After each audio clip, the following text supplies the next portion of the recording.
If you haven't figured it out by now, we've said it a number of times, this is the first Sunday in the season of Advent. While the rest of the people out there are all rushing to Christmas, we're taking a little time to slow down and experience the season of waiting, which is not always easy for some of us to do, right? Some of us are not people that want to wait for things. We want what we want when we want it. Give us Christmas right now, some of us are thinking. But in the church, at least, this is a season of slowing down and waiting, which is something we struggle with, particularly this time of year as Christmas trees start going up in your home and gifts start showing up under the tree. Some of us want to open those gifts, right? We don't want to wait. A few years ago, my twin brother revealed to me, he confessed to me, that when we were little kids and he got to stay home sick one day during the Christmas season while we were all at school, he went downstairs to the Christmas tree, opened all of his gifts, and then rewrapped them so we wouldn't know that he'd peeked into what he was getting for Christmas because he could not wait.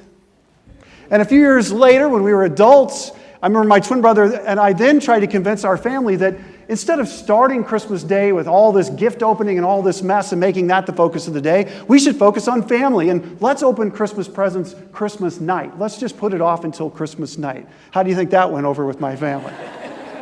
I will say they made it until lunch that day. That's as long as they were willing to wait. And then some of them started sneaking off and opening the Christmas gifts. Well, if you're not the kind of person that likes to wait and you want to open gifts now, you don't have to. Every Sunday in the season of Advent, as part of this message series we're calling Unboxing Christmas, we're going to unwrap and unbox a gift right here in the service. And so here's our gift today that we need to where's Cooper at? A gift that we need to unbox and unwrap. Is he all the way upstairs? Come on down here, Cooper. You need to unwrap this gift for me.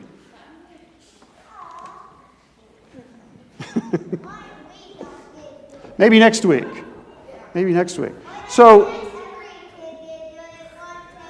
every Sunday we will unwrap a gift and we will see what is inside. And every Sunday, whatever's inside is going to be something that's going to help us think about the season of Advent and get ready for the coming of the Christ child. So, lay into it.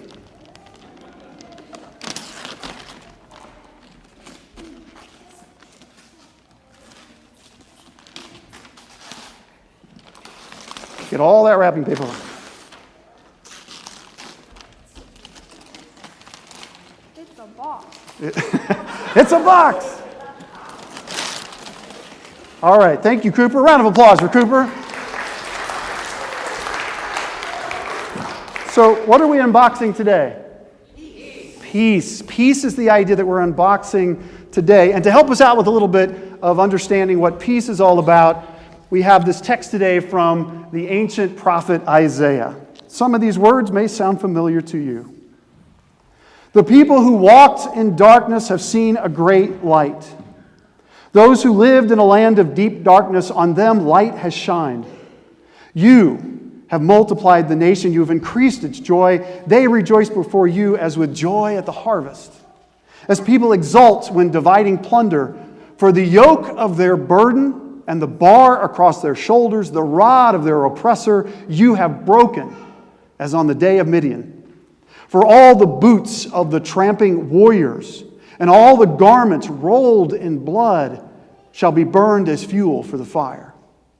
For a child has been born for us, a son is given to us. Authority rests upon his shoulders, and he is named Wonderful Counselor, Mighty God, Everlasting Father, Prince of Peace. His authority shall grow continually, and there shall be endless peace for the throne of David, and his kingdom will establish and uphold it with justice and with righteousness from this time onwards and forevermore. The zeal of the Lord of hosts will do this. So what is peace? Where is peace? Do you feel like this has been a particularly peaceful year for our own country or for the world? I mean, what does it mean to stand here this morning talking about peace, giving all the unrest around the world, giving how we just went through this really contentious election in our own country, and we see how divided we are here? How we see the results of climate change and how we're having blizzards and fires like we've never had before. We think about places like Syria and Iraq and Afghanistan, and we wonder, where is the peace in the world? It doesn't make any sense for us to even talk about peace. Almost every year on this first Sunday of Advent, we talk about peace. We pray for peace. We hope for peace. Is it a fool's errand? Are we just fooling ourselves? Isaiah seems to believe that peace is possible. So what is he talking about? Well, let's unbox peace this morning and get a sense of what Isaiah is talking about when he talks about peace. And if you go back and read that text I just shared with you, what Isaiah begins with is darkness. He doesn't go right to the light. He begins with darkness. This season of year, when we want to rush to the Merry Christmas and Happy New Year and all the good stuff, Isaiah says, wait a minute, slow down. If you want to run to the light, you first have to know where the darkness is. Acknowledge the darkness. And his people knew darkness, right? His people had known terrible times. We believe this text was probably written during either the time of war or right after the aftermath of a war. His people had long known, living in the darkness, the shadow of oppressive empires, the Egyptians, then the Assyrians, and eventually the Babylonians.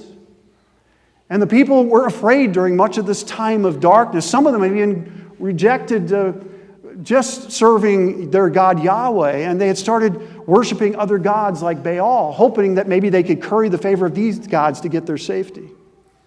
And some of the people became so preoccupied with trying to protect themselves that they forgot that God had called them to be a people that cared for the poor and the outcast and the widow, the orphan, the stranger.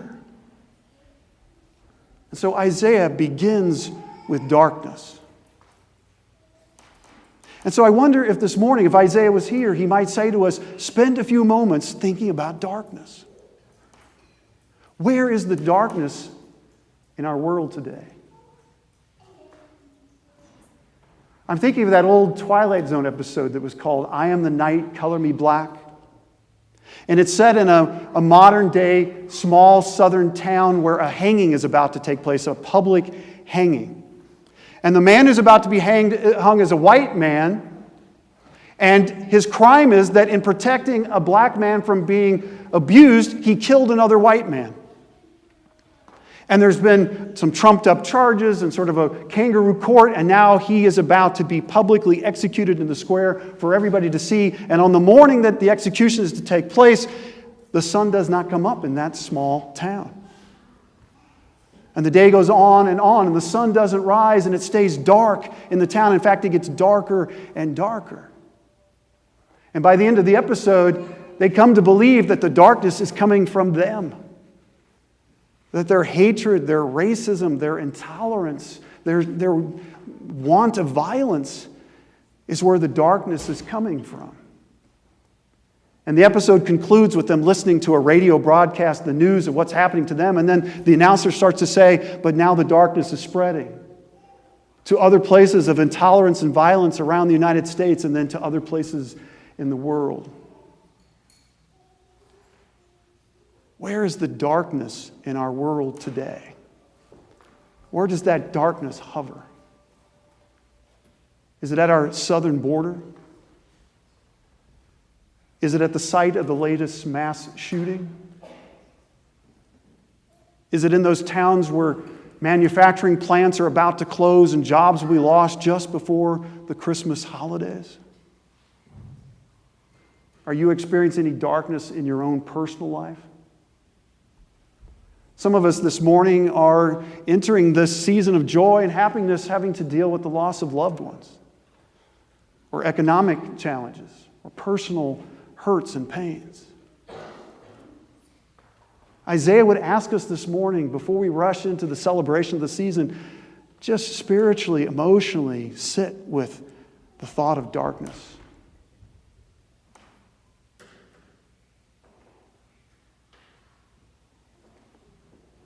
And then Isaiah might tell us, you could unbox some light.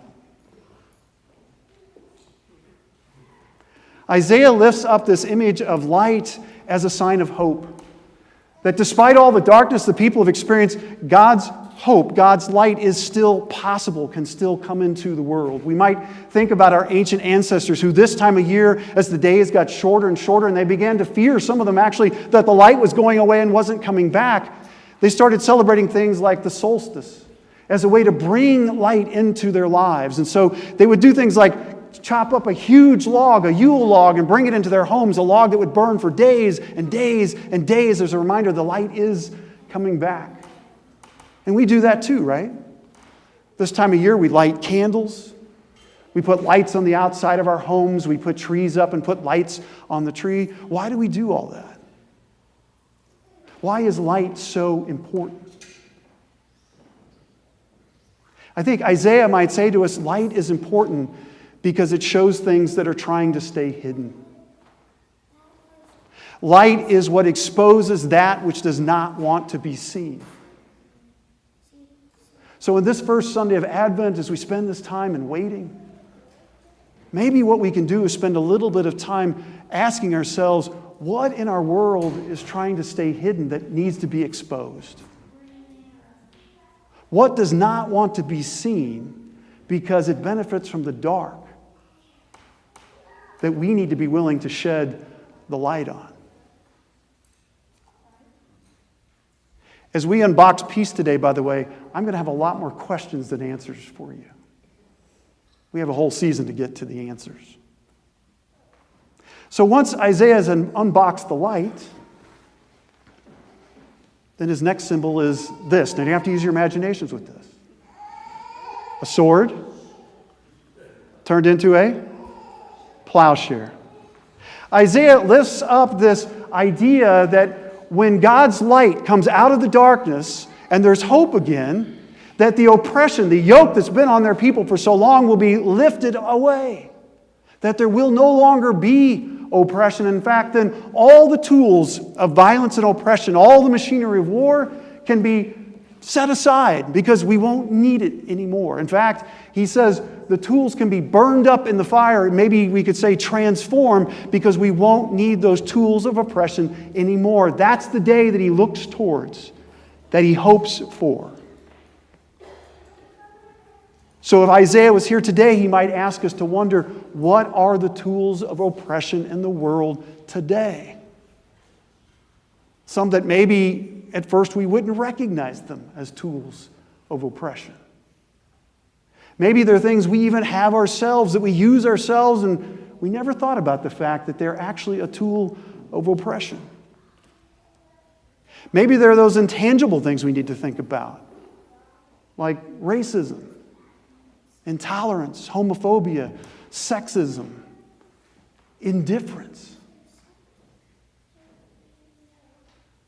On this first Sunday of Advent, I think Isaiah would be asking us to spend some time thinking about that.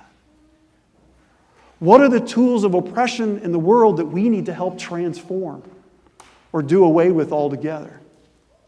And do we even believe it's possible? Isaiah certainly does. But do we really believe there might be a day when oppression is no more, when war is no more, when we don't need the tools of oppression and war? We can get rid of them because they don't serve a purpose anymore? Or do we just mourn that there's oppression and violence and war in the world? We say that's too bad, but that's just the way things are, and that's the way things always are going to be. Or do we, with Isaiah, as he dreams of peace, imagine, as Jesus did, of a day when peace is what reigns in the world? We have one more thing to unbox this morning as we think about what Isaiah has to say about peace. One more symbol. Anybody guess what it is?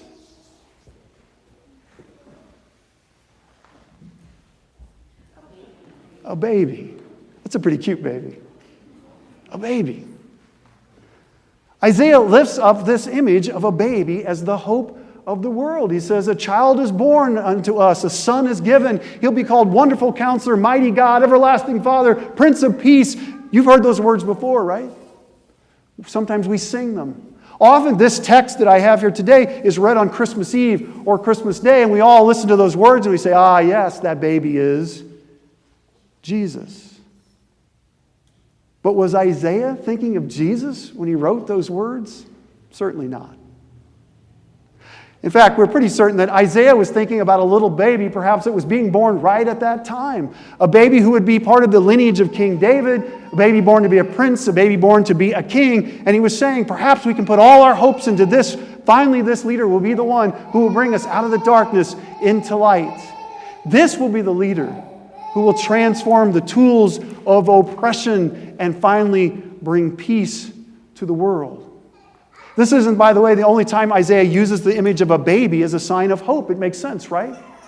A baby gives us a sense of the future. It says it's not all about us. It's not all about our selfish needs right now, but if we're really working for peace, we're working for a peace that might come for others. Maybe we just get a glimpse of it, but they will see it in its fulfillment. But we start working for it now. The peace that is to eventually come. And so the people put all their trust in this leader that might come one day and bring peace. Isaiah says we nurture peace like we nurture a baby. It takes commitment. It takes time. Because peace like a baby is fragile and vulnerable. And so if Isaiah was here today, he might be asking us to consider, where is the face of the child of peace today? Where is the face of the child of peace today? I wondered that exact question this week as I got the chance to be at one of the Head Start buildings here in town, and I got a chance to read to some of those little preschoolers, and I'm looking in the faces of these little tiny kids, and I'm thinking, is that the face of the child of peace right there? Is this the one that will bring peace?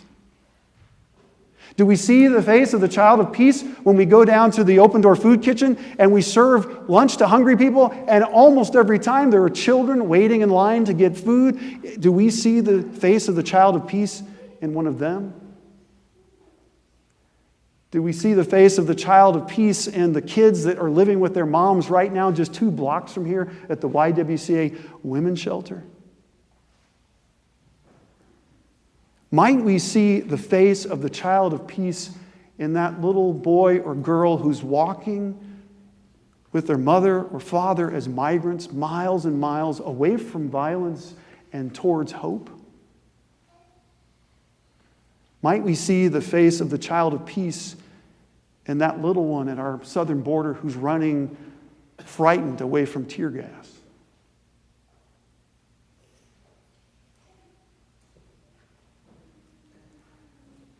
So as we think of these symbols of light and dark, of transforming tools of oppression, of new life and hope, we might eventually want to ask ourselves, well, what's Isaiah trying to tell us? What did he think peace was then? For the Hebrew people, peace was not just the absence of war. It was not just the cessation of violence. The Hebrew people, the word for peace was, some of you know it, shalom. Shalom. Shalom means wholeness. It means completeness. Shalom comes in community with others. And so Isaiah's wishing, hoping for, saying the time will come when there will be a completeness, a wholeness to all creation, when God's love and justice, God's peace sits on the throne at last. Now, as a little side note here, it's worth noting that for the people of Israel, that leader, that Prince of Peace, never came. They had king after king that they put all of their hopes into, and king after king, they were disappointed. The king was either incompetent or they were corrupt or a little bit of both. And eventually the people turned their hopes towards a Messiah instead, one that would come directly from God, who would embody the very peace that God's all about. They put their hope into that. It's quite possible that this text from Isaiah, by the way, was a text they read every time a new king or a prince was born, or every time they coronated a new king. And it's quite possible that after they kept reading this over and over again and the people kept getting disappointed, it became a joke. People would hear these words and they'd snicker and laugh to themselves. Yeah, right, this time. This time the leader's going to fix everything. We can relate to that, right? Now, for the witness of the Christian community, we claimed that the Prince of Peace did finally come, but not in the way people expected. He didn't come as some mighty ruler. He wasn't a king. He wasn't a prince. He did not lord over the governments. He did not have might and power. We say the Prince of Peace finally came as a little baby, born in a manger, to peasant parents, a weak, vulnerable, fragile baby. A baby who came not to be mighty and proud over all of us, but to serve all of us. That baby came not to show us peace, but to literally be peace for the world. So if Jesus were here this morning, what would we ask of him? What would we ask of him in terms of peace? Or let's say it the other way. If Jesus were here this morning and we asked him about peace, what would he expect from us? As I said, lots of questions, not many answers, but maybe next week when we unbox our next box, we'll get a little closer in our journey through Advent. Let's pray together. Advent, God, source of love, source of life, source of true and lasting peace. Help us commit to opening our hearts in this season to noticing the darkness, to trusting in the light, to transforming the tools of oppression, and to putting our hope again in the new life we find in Christ. And all God's people say, amen. Our hymn of response is number 119, O come, Emmanuel. Let's stand now in body or spirit and sing together.